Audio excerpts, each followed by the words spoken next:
आप अपने डे 1 से डे 100 को कंपेयर कीजिए। फॉर्मूला होती है फिजिक्स में mg sin theta. Average mentality से आप एक्सेलेंट रिजल्ट नहीं पा सकते हैं। Hello and welcome back again in an another brand new video. जैसा कि मैंने पिछली वीडियो में बोला था, नेक्स्ट वीडियो होपफुली लेग की होने वाली है, तो लेग की ही होगी। और मेरे पूरे फिटनेस जर्नी, मेरे करियर में 2-2.5 साल के जो भी मैंने एक्सपीरियंस को गैदर किया है, लेग्स मेरी फेवरेट मसल ग्रुप रही है। वो थोड़ा आपको दिखता भी होगा, अपर बॉडी मेरे थोड़े से लैग करते हैं लोअर बॉडी के कंपैरिजन में। वो इसीलिए रहा है क्योंकि लेग ट्रेनिंग को मैं शायद ही मैंने मिस करी होगी। लेग ट्रेनिंग को मैं उसे लगा ही लेता हूँ, रैदर दैन कोई दूसरा मसल ग्रुप रहा तो मैं उसे छोड़ के लेग्स को ट्रेन करना ज़्यादा प्रेफर करता हूँ। मुझे मज़ा आता है और डेली लाइफ में सबसे बड़ी बात है, काफ़ी हेल्प मिलता है बाकी और कामों में, क्योंकि इतना हेक्टिक होता है डेली लाइफ। आपका स्टूडेंट हैं, आप कॉलेज जाते हैं, वर्किंग प्रोफेशनल हैं, आप जॉब पे हैं, आपका लोअर बॉडी हमेशा इंगेज रहता ही रहता है, आप थकते हैं। तो आपकी लोअर बॉडी जितनी स्ट्रांग रहेगी, आपके day to day life performance उतने बेटर होते चले जाएंगे। तो इसीलिए मैं कोई बहुत बड़ा कोई एथलीट नहीं हूँ, ना ही कोई प्रोफेशनल स्पोर्ट खेलता हूँ, बस एक नॉर्मल फिटनेस में करता हूँ। और होपफुली आप भी नॉर्मल फिटनेस को ही ज़्यादा प्रेफर करते हैं, एम्फेसाइज करते हैं। तो मेरा ये मानना है लोअर बॉडी को ट्रेन करना काफ़ी ज़्यादा हेल्पफुल रहेगा आपको, क्योंकि वो आपकी ओवरऑल बॉडी ग्रोथ में भी काफ़ी हेल्प करते हैं। एक अच्छा वार्म अप रूटीन होना खास करके लेग डे के दिन काफ़ी ज़रूरी है, क्योंकि आपके मेन जॉइंट्स कवर अप होते हैं, आपके अपर बॉडी भी यूज़ होते हैं। स्क्वाट लगाते हैं तो लोअर बॉडी सबसे मोस्ट इम्पॉर्टेंट, आपके जो लोअर बैक हैं वो स्टिफ रहते हैं, वो हो गई, आपकी नीज़ हो गए, आपके एंकल्स हो गए। तो अच्छी तरीके से इन सभी को वार्म अप करेंगे, मोबाइल करेंगे और एक्सरसाइज पे जंप करेंगे। तो both static and dynamic stretch मैं लगाने वाला हूँ। क्या क्या मैं लगाता हूँ, किस तरीके से लगाता हूँ, सारे चीज़ों को मैं 1 बाय 1 एक्सप्लेन करता हूँ। बने रहिए आगे और चलिए एक्सरसाइज पे बढ़ते हैं। स्पेशली लेग डे के दिन आपका वार्म अप काफ़ी ज़्यादा ज़रूरी हो जाता है। विदाउट वार्म अप आप बिल्कुल भी लेग ट्रेनिंग को आप कर ही नहीं सकते अच्छे तरीके से, और आपके मसल ग्रुप्स भी टारगेट नहीं होंगे। तो जो भी मैं अभी वार्म अप एक्सरसाइज लगाऊंगा 1 बाय 1, वो आपको स्क्रीन पे डिस्प्ले हो जाएंगे नाम के साथ। तो आप उसे 5-5, 10-10 सेकेंड के लिए आपको परफॉर्म करना है, और ज़्यादा नहीं, 10 से 15 मिनट लगेंगे इन सभी वार्म अप एक्सरसाइज को कंप्लीट करने में। आपकी पूरी बॉडी ओपन अप हो जाएगी और फिर आप अपने एक्सरसाइज पे बढ़ें तो आपको डिफरेंस ज़रूर महसूस होगा।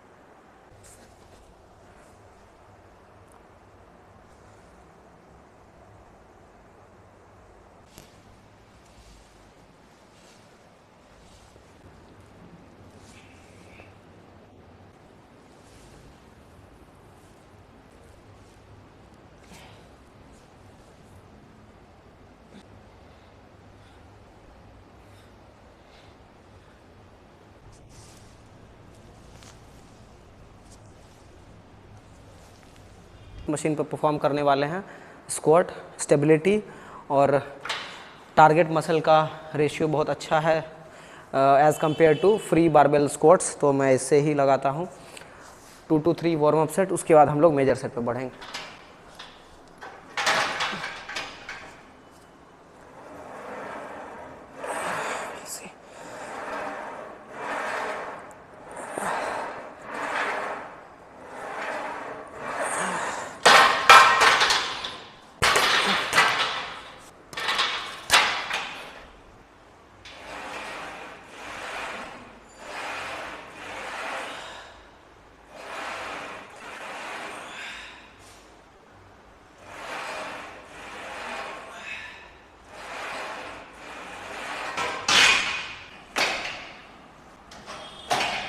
वर्किंग सेट को अप्रोच मैं कैसे करता हूं, और शायद आप लोगों को भी ऐसा ही करना चाहिए।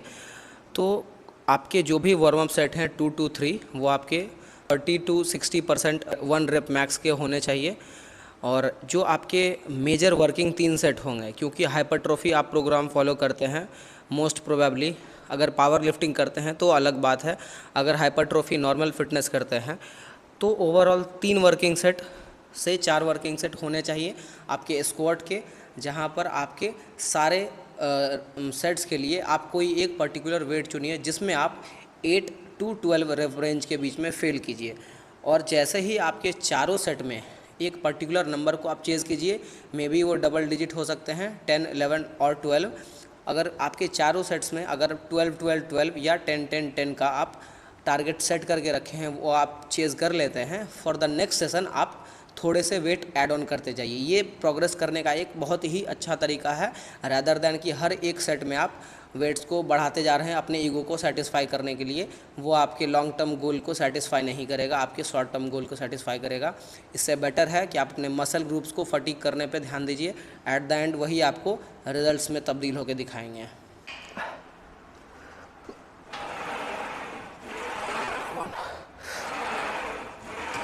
2,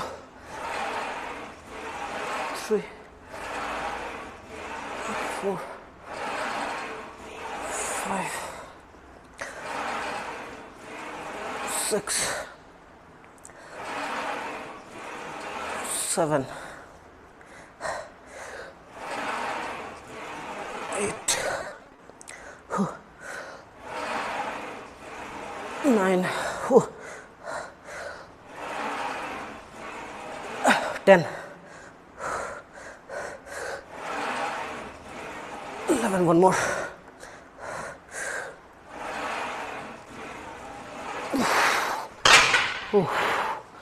this should be your intensity to train your legs. ऐसे ही मैं इंटेंसिटी को ज़्यादा प्रेफर नहीं करता हूँ वॉल्यूम के मुकाबले। दिस इज़ वाई आई से intensity is much much greater than volume.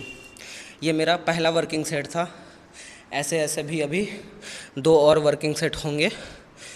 Similarly इसी इंटेंसिटी से सारे सेट्स को अप्रोच करेंगे, then we get some serious results. Average mentality से आप एक्सेलेंट रिजल्ट नहीं पा सकते हैं, आउटस्टैंडिंग मेंटालिटी से आप एक्सेलेंट रिजल्ट पा सकते हैं। तो अगली एक्सरसाइज होने वाली है हम लोगों की हैमस्ट्रिंग के लिए रोमेनियन डेडलिफ्ट। उससे पहले लेग प्रेस भी लगाएंगे, क्योंकि हर एक मसल ग्रुप्स के लिए 6 to 8 सेट्स मैंने बांट के रखे हैं लगाने के लिए। वो पर्सन टू पर्सन वेरी करते हैं। आपकी अगर हाई इंटेंसिटी पे आप ट्रेन करते हैं तो मे बी वो नंबर ऑफ़ सेट्स घट जाएंगे पूरे एक हफ्ते में।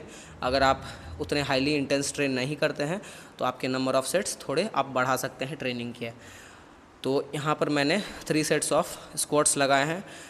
बाकी 2 सेट्स को मैं लेग प्रेस में इन्वेस्ट करूँगा और बाकी के जो सेट्स बचेंगे उसे मैं एक्सटेंशन पे इन्वेस्ट करूँगा, ताकि मेरे क्वाड्स के 6 से 8 सेट कंप्लीट हो जाए। लेग प्रेस की एक और बात मैं आपको समझा दूँ। आप जो एक्चुअल वेट इस पे लगाते हैं, एक्चुअल वेट आप वो फील नहीं करते हैं। एक फॉर्मूला होती है फिजिक्स में mg sin थीटा।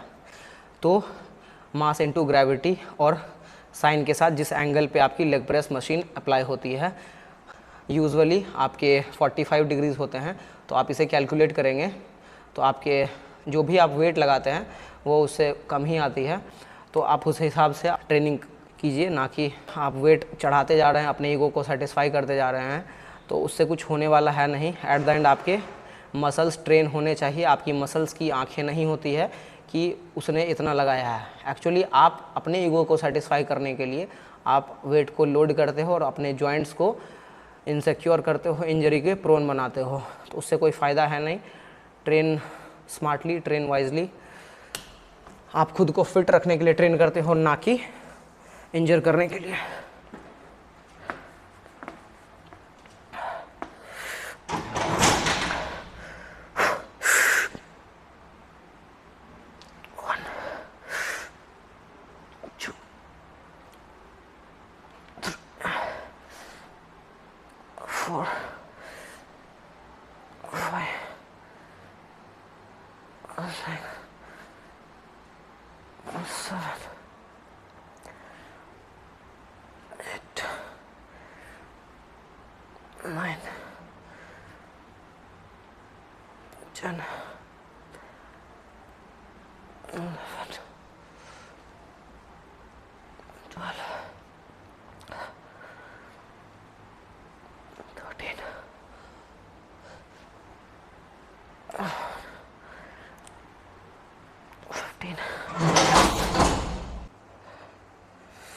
जो क्वाड्स को फ्लेक्स करने में सेटिस्फैक्शन मिलता है वो बाइसेप्स को फ्लेक्स करके कभी नहीं मिल पाएगा।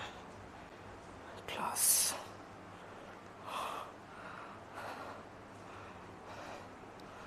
अब next we have RDL Romanian deadlift, जो आपके हैमस्ट्रिंग मसल्स को काफ़ी अच्छी तरीके से टारगेट करता है। अगर आप अच्छे तरीके से इसे परफॉर्म करते हैं तो इन माय ओपिनियन नहीं, बाकी बहुतों के ओपिनियन के अकॉर्डिंग इस एक्सरसाइज से बेटर एक्सरसाइज आपके हैमस्ट्रिंग्स के लिए कुछ भी नहीं हो सकता है। तो इस एक्सरसाइज के हाईएस्ट इंटेंसिटी पे हम लोग परफॉर्म करेंगे और इस एक्सरसाइज का वॉल्यूम से कोई लेना देना है ही नहीं। जितनी अच्छी तरीके से आप slow and steady movement perform करेंगे उतने बेटर आपके ब्लड फ्लो, उतने बेटर कॉन्ट्रैक्शन आपके मसल ग्रुप में फील होंगे।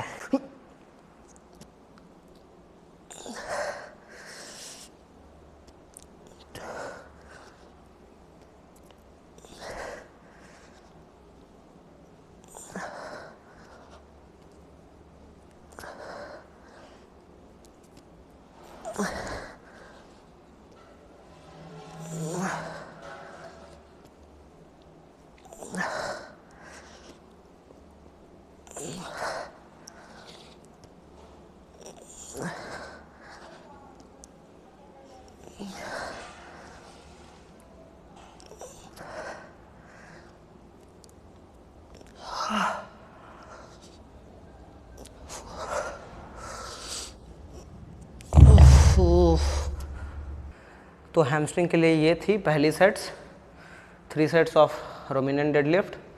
बाकी के 3 सेट हम लोग हैमस्ट्रिंग कर्ल्स पे लगाएंगे, क्योंकि हैमस्ट्रिंग मेरी थोड़ी ज़्यादा डोमिनेटिंग पार्ट है क्वाड्स के मुकाबले और कॉन्ट्रैक्शन और माइंड मसल कनेक्शन बेटर है क्वाड्स के मुकाबले। तो मैं उसे 1-2 सेट कम देता हूँ, क्योंकि वो कुछ ज़्यादा फटीक हो जाती है क्वाड के रेशियो में, तो रिकवरी में थोड़ा टाइम लेता है। तो मैं नहीं चाहता क्वाड्स रिकवर हो जाए और हैमस्ट्रिंग मेरे रिकवर ना हो, तो फिर अगली ट्रेनिंग में वो चीज़ें हैम्पर होती हैं। तो इसीलिए 3 sets of Romanian deadlift and आगे चल के 3 sets of hamstring curls. Compound movement सारे फिनिश हो चुके हैं। अब next we have extension and curl. एक चीज़ आपने नोटिस करी होगी, मैंने अपने वर्कआउट शेड्यूल में अल्टरनेट एक्सरसाइज को ऐड ऑन किया है, एक क्वाड्स की एक हैमस्ट्रिंग के, एक क्वाड्स की एक हैमस्ट्रिंग के। इससे होता क्या है, आपके एक मसल ग्रुप जो आप लगाए हैं अगले मसल ग्रुप को टारगेट करते समय आप दूसरे मसल ग्रुप्स को रेस्ट करने का प्रॉपर टाइम दे रहे हैं, ताकि नेक्स्ट एक्सरसाइज जब उस मसल ग्रुप की लगाएं तो आप अच्छे पोटेंशियल पे और अच्छे पावर के साथ उसे मैक्सिमाइज़ कर पाएँ। तो ये छोटा सा की है जो मैं अपने वर्कआउट में ऐड करता हूँ अपने वर्कआउट एफिशिएंसी को बढ़ाने के लिए। तो इस चीज़ को आप भी कॉपी आउट कर सकते हैं। तो चलिए आगे बढ़ते हैं अपने अगले एक्सरसाइज पे, जो होने वाली है एक्सटेंशन, जो हमारे क्वाड मसल ग्रुप को टारगेट करेगी। इस एक्सरसाइज के कुल मिलाकर के हम लोग लगाने वाले हैं 3 सेट्स।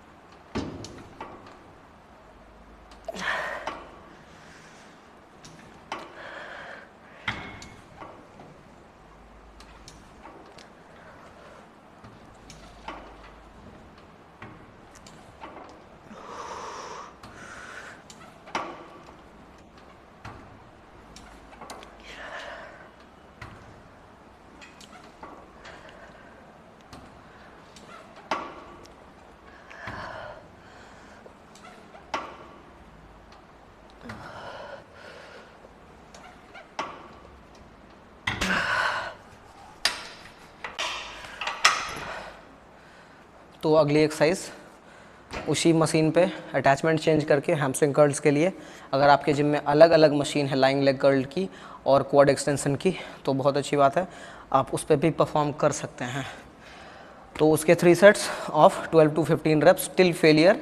टिल फेलियर का मतलब होता है जो आपके 3 to 4 रेप्स आने चाहिए वो काफ़ी मुश्किल से लगने चाहिए, ना कि ईजिली आप उसे लगा करके ख़त्म कर देंगे। 12 to 15 वाली रेप रेंज आपके लिए वर्क नहीं करेगी जो मेरे लिए करेगी।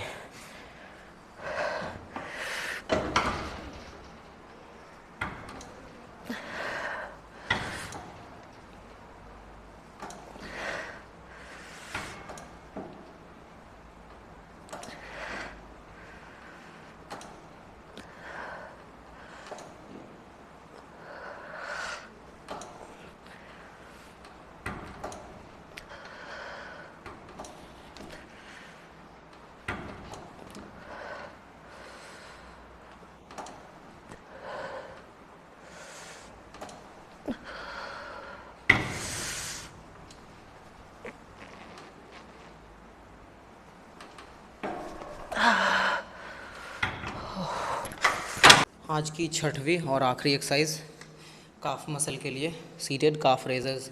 आप इसके अल्टरनेटिव में स्टैंडिंग काफ रेजर्स की मशीन आती है, उससे भी लगा सकते हैं। अगर ये दोनों मशीन नहीं है तो लेग प्रेस पे आप अपने पाँव को बॉटम ऑफ द एज पे लगा करके भी अपने काफ्स को ट्रेन कर सकते हैं, या स्मिथ मशीन पे खड़े होकर के भी काफ्स को ट्रेन कर सकते हैं। बहुत सारे आपके पास ऑप्शंस हैं, बजाय अपने काफ मसल को इग्नोर करके अपने जेनेटिक्स को ब्लेम करने के। तो you have many of the choices. तो इसके हम लोग करने वाले हैं in total 5 sets at least for 15, 15, 15, 15 and 15।